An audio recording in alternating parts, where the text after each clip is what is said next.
இன்றைக்கான lunch பாக்ஸுக்கான recipe பார்த்துக்கலாம். குழம்பு வைக்கிறதுக்கு நான் பூண்டு குழம்பு வைக்க போகிறேன். பூண்டு குழம்பு வைக்கிறதுக்கு ஃபஸ்ட்டு கடாய் ஹீட் பண்ணிவிட்டு நல்லெண்ணெய் ஊற்றிக்கோங்க.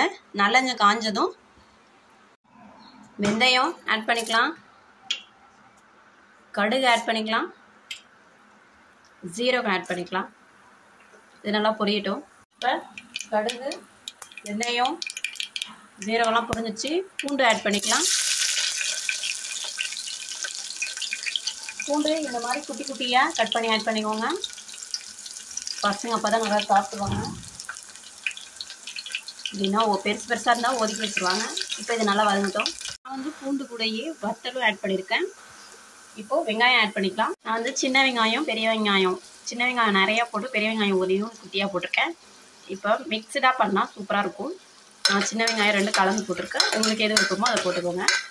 இப்போ இதை நல்லா மிக்ஸ் பண்ணிவிட்டு கொஞ்ச நேரம் வெங்காயம் வேகட்டும். இப்போது வெங்காயம் வதங்கிச்சு, தக்காளி ஆட் பண்ணிக்கலாம். இப்போது தக்காளி கருவேப்பிலையும் ஆட் பண்ணியாச்சு. இதை நல்லா மிக்ஸ் பண்ணிக்கலாம்.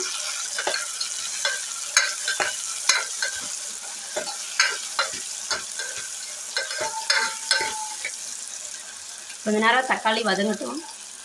இப்போ தக்காளி வதங்கிறதுக்காக கொஞ்சம் உப்பு போட்டுக்கலாம். தக்காளி வதங்கிடுச்சு.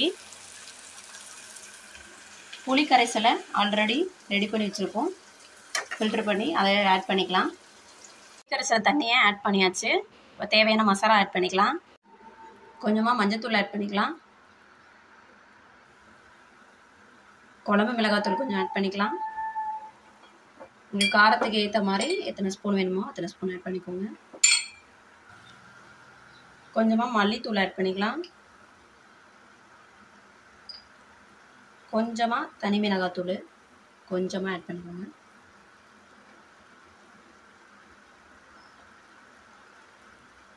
இப்போ இதை நல்லா மிக்ஸ் பண்ணிக்கலாம். இப்போ இதை நல்லா மிக்ஸ் பண்ணிவிட்டு அப்படியே வேக வச்சுருங்க. நல்லா சுண்டி வர பதம் வரைக்கும் வேகணும். அப்போ தான் புளிக்குழம்பு, பூண்டு புளிக்குழம்பு டேஸ்ட்டாக இருக்கும்.